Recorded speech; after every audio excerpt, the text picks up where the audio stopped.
La mairie de Cannes vous présente une série de 5 podcasts sur l'histoire de Cannes racontée par Franck Ferrand. Épisode 5, une petite histoire du festival. Vous avez sans doute entendu parler de Philippe Erlanger, excellent historien mais aussi grand conteur d'histoire. Philippe Erlanger, biographe entre autres de Charles VII, de Louis XIII ou de Ninon de L'Enclos. Il était le fils du compositeur Camille Erlanger et de son épouse issue de la lignée des Camondo. En 1938, Philippe Erlanger a 35 ans. Il est diplômé de l'École libre des sciences politiques, il est haut fonctionnaire, inspecteur général de l'éducation nationale, il a été directeur de l'Association française d'action artistique, une institution majeure de l'entre-deux-guerres. Ce n'est donc pas un hasard s'il est invité à participer au Festival de Venise, édition 1938 de la célèbre Mostra. Mieux encore, on lui a demandé de siéger au sein du jury.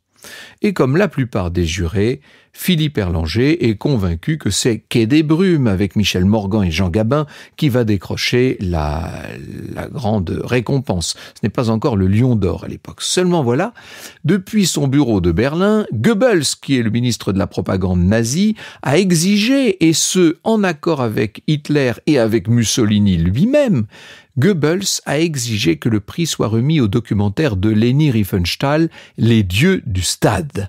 Vous imaginez la bronca à Venise, les Anglais scandalisés qui se retirent, les Américains qui affirment qu'on ne les reverra pas de sitôt à la Mostra.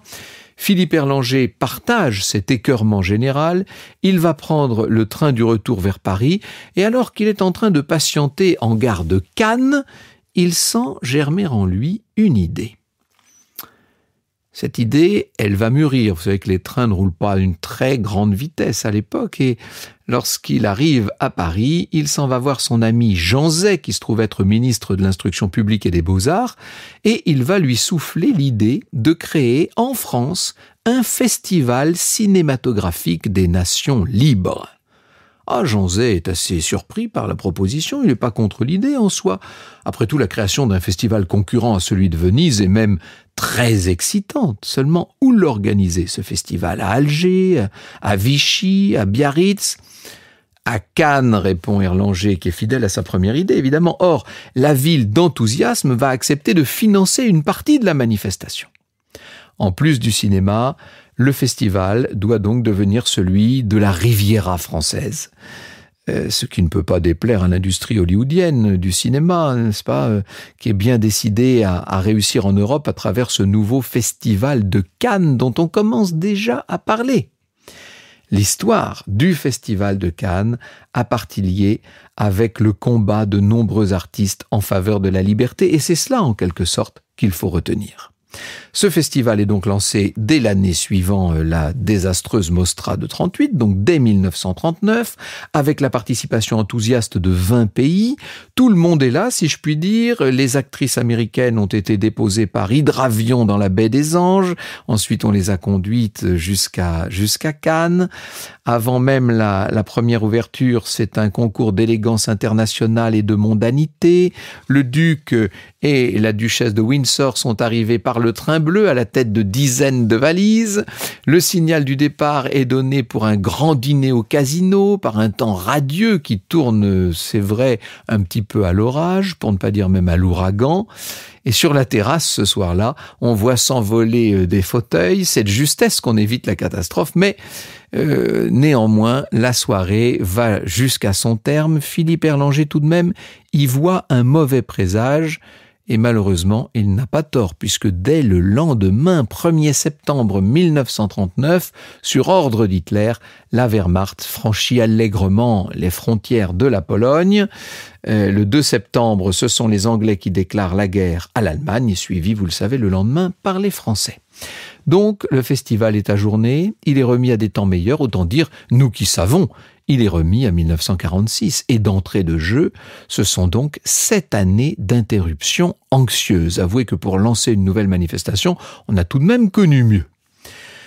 Ainsi, le 20 septembre 1946, l'événement qui s'ouvre prend le titre de Premier Festival international du film.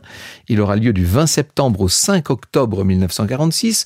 Le président d'honneur, c'est Louis Lumière en personne, l'inventeur de la projection cinématographique, autant dire un monsieur né sous le Second Empire.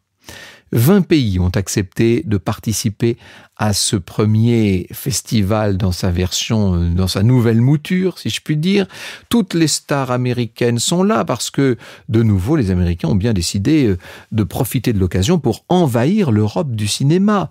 Ils ont gagné la guerre, ils font croiser au large de Cannes un énorme porte-avions, le Colosseus. Ils ont bien l'intention d'être les maîtres de ce nouveau festival. Il y a quand même les Russes qui sont là aussi et dont le cinéma contribue au prestige soviétique. Ils ne sont pas en reste, les Russes. On se précipite à leur soirée, ne serait-ce que pour se jeter sur le caviar et la vodka parce que ça change un peu des petits fours et du bourbon américain. Et puis surtout, il ne faut pas oublier que dans la France de l'époque, on continue d'avoir faim. On en est encore à l'époque des tickets de rationnement en 1946. Bref. Ça n'est pas moins la joie de vivre qui marque la fin de la guerre. On voit arriver ce qu'on appelle pas encore les stars. À l'époque, on dit les monstres sacrés. De sorte qu'opère immédiatement cette magie du festival appelée à devenir la signature même de la Croisette. Les gens de cinéma, les monstres sacrés, les gens d'esprit, les intellectuels, tout ce monde-là vient se marier, se mélanger dans un joyeux cocktail d'intelligence et d'élégance. Pour cette première édition de 1946, bien des pays sont représentés. Une dizaine va être récompensée, ce qui permet d'éviter les rancœurs trop précoces. La véritable compétition, disons-le, elle ne naîtra que 9 ans plus tard avec l'institution d'une palme d'or que tout le monde viendra se disputer. On sera à l'époque déjà sur le tapis rouge, institué lui aussi entre-temps.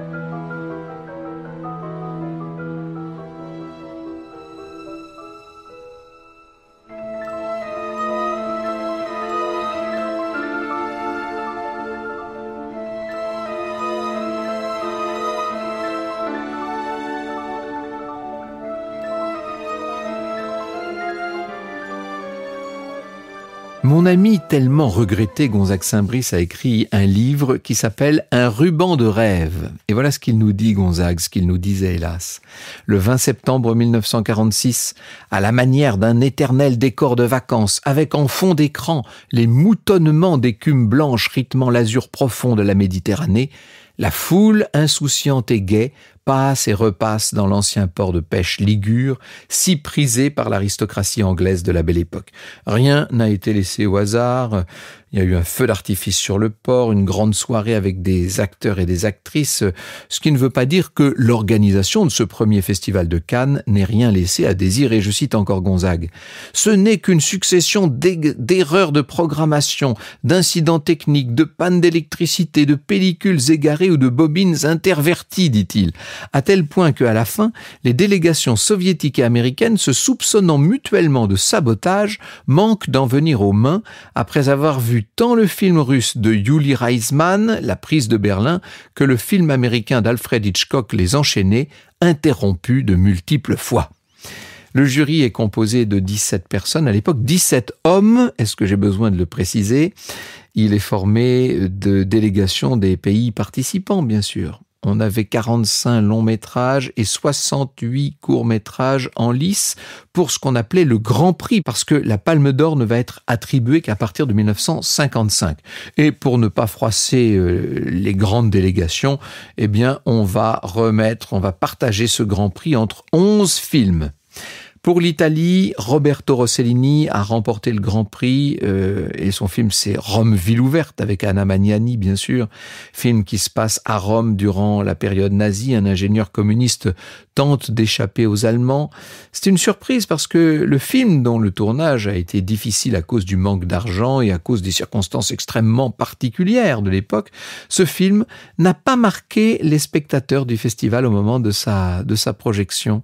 Et beaucoup plus tard, Roberto Rossellini dira: tout le monde digérait les yeux mi-clos. Mon frère et moi étions pratiquement seuls dans la salle. Vous imaginez comme on peut se tromper, comme on peut oublier quelque chose de grand ou d'important. Ce ne sera pas la seule fois que le Festival de Cannes passera à côté de grands chefs-d'œuvre. Il faut dire aussi qu'il a su, et c'est ce que je vais essayer de vous montrer là dans les minutes qui viennent, il a su aussi ce festival. Ils ont su, les différents jurés qui se sont penchés sur les sélections au fil des années, repérer de grandes choses. Nombre de films importants seront récompensés à Cannes, par Cannes, et si j'osais, je dirais même pour Cannes.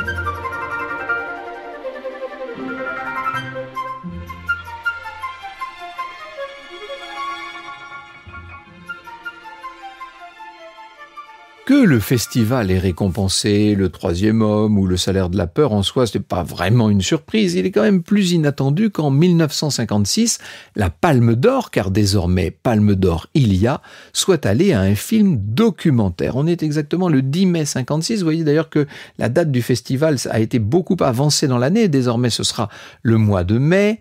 Nous sommes au dernier jour de la 9e édition du festival et on voit sur ce qui déjà est le tapis rouge se promener Michel Morgan, Picasso qui est là, Brigitte Bardot. Une fois de plus, les stars ont été au rendez-vous. Le jury, où figure Arletty ou encore le réalisateur Otto Preminger, va décerner la Palme d'Or à un documentaire sur le monde sous-marin qui s'appelle Le monde du silence. La voix off du début du documentaire dit « À 50 mètres de la surface, des hommes tournent un film. Munis de scaphandres autonomes à air comprimé, ils sont délivrés de la pesanteur. Ils évoluent librement. » Le monde du silence a été réalisé par un océanographe de 45 ans, le commandant de bord de la Calypso, Jacques-Yves Cousteau, qui a réalisé des prises de vue avec son équipage en Méditerranée, mais aussi dans le golfe Persique, en mer Rouge, dans l'océan Indien. Il est assisté notamment d'un étudiant en cinéma de 23 ans qui s'appelle Louis Malle. C'est la première fois, bien sûr, qu'une Palme d'Or est attribuée à un documentaire. En même temps, c'est la 2e Palme d'Or qu'on attribue seulement. Alors après, on va trouver un certain nombre de films plus classiques parmi les films récompensés à Cannes. Je pense à la Dolce Vita en 1960, au Guépard en 63, et après Claudia Cardinal en 63, c'est une autre actrice, mais qui cette fois est française, qui va faire sensation au Festival de Cannes 1964, et vous me voyez venir avec Catherine Deneuve. Elle a 20 ans, Catherine Deneuve, elle est timide, elle joue dans un film de Jacques Demy sur une musique du compositeur Michel Legrand. Le film, ce sont Les Parapluies de Cherbourg. Ce n'est pas un film comme les autres, c'est un film entièrement chanté, une espèce de nouveauté qui d'ailleurs, dans un premier temps, a refroidi les distributeurs. L'histoire, elle est toute bête, toute simple. C'est un jeune homme de 20 ans, Guy, qui est amoureux de Geneviève, interprétée par Catherine Deneuve, et qui vit avec sa mère, cette Catherine Deneuve, une veuve qui tient un magasin de parapluies à Cherbourg. lors de la projection du film, cette comédie musicale, qui au départ aurait été un genre qu'on aurait cru réservé à Hollywood, n'a laissé personne indifférent, d'abord dans l'organisation, parce que les invités avaient reçu un parapluie à l'entrée de la séance, et à la sortie, les pompiers ont arrosé d'eau les spectateurs qui donc ont bien été obligés d'ouvrir leur parapluie. Ça, c'était assez amusant comme idée de mise en scène, si je puis dire, de mise en scène de projection. Mais surtout, le film a divisé, puisque certains ont vu dans ce film entièrement chanté assez bizarre une originalité cinématographique et d'autres n'ont vu là qu'une bluette sans intérêt. L'équipe du film ne s'attend pas du tout à recevoir le Grand Prix international de la part du président du jury, le réalisateur Fritz Lang. Pourtant, le 20 mai, à la surprise générale, Jacques Demy a reçu le Grand Prix de la part d'Anouk Aimée. Et la surprise ne s'est pas restée là, puisque avec 1 300 000 entrées, Les Parapluies de Cherbourg sera un immense succès en France, avant de devenir évidemment le succès que vous savez à l'international. Alors, on pourrait citer là encore pas mal de palmes d'or dans la suite. Je pense à MASH, notamment, de Robert Altman en 1970, ou 6 ans plus tard à Taxi Driver de Martin Scorsese. J'aimerais revenir un instant sur la Palme d'or de 1987, remise le 20 mai. Et on peut dire que la remise de cette Palme d'or a été très mouvementée. Le favori, c'était un film allemand de Wim Wenders, Les ailes du désir. Mais le jury que préside Yves Montand annonce à l'unanimité que la Palme d'or va à un film de Maurice Pialat, qui directement est inspiré du roman éponyme de Georges Bernanos, Sous le soleil de Satan. Et ça, c'est une surprise énorme, personne ne s'y attendait. C'est la première Palme d'or pour un film français depuis 21 ans. C'est la première Palme d'or pour un film français depuis 21 ans, depuis Un homme et une femme de Claude Lelouch, et ça c'était en 1966. Sous le soleil de Satan a pour cadre un village du Nord. Le sujet est très difficile. Vous savez que c'est cet abbé, Menou Segret, qui est joué par Maurice Pialat, qui récupère un jeune abbé interprété par Gérard Depardieu, qui doute de sa vocation, et ce dernier rencontre le diable à l'occasion d'une marche nocturne. Puis il fait la connaissance d'une jeune femme, qui en l'occurrence sera jouée par Sandrine Bonner, jeune femme qui va se suicider. Maurice Pialat, sous quelques huées et sifflets, mais aussi sous quelques applaudissements, va arriver tranquillement sur l'estrade pour chercher sa Palme d'or, vêtu d'un gilet sur une chemise blanche avec nœud papillon. Il sera rejoint par Yves Montand, Carole Bouquet, Catherine Deneuve et Christophe Lambert. Et Pialat récupère le prix et il dit « Je ne vais pas faillir à ma réputation.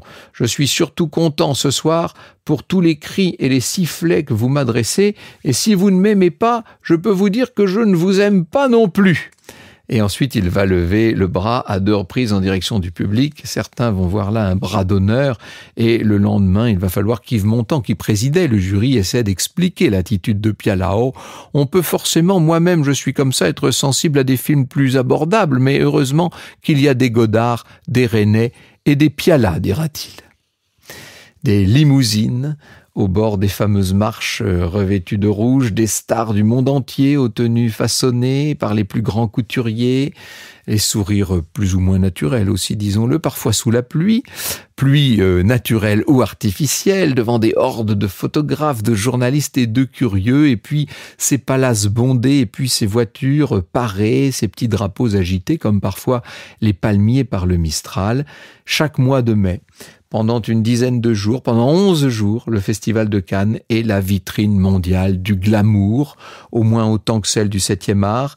Les réalisateurs viennent présenter leurs films lors de projections qui sont discutées, qui sont commentées par la foule des critiques accréditées devant la réunion du jury, puis le gala de clôture. Le documentaire, le film d'auteur, le blockbuster, le long métrage de tout continent, tout ça peut concourir dans un même élan de culture et d'envie. Les Palmes d'or sont à l'image du festival, elles sont éclectiques.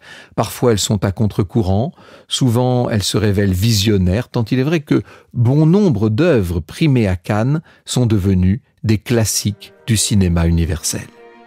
Retrouvez l'ensemble de la série sur le site cannes.com et sur toutes les plateformes de streaming.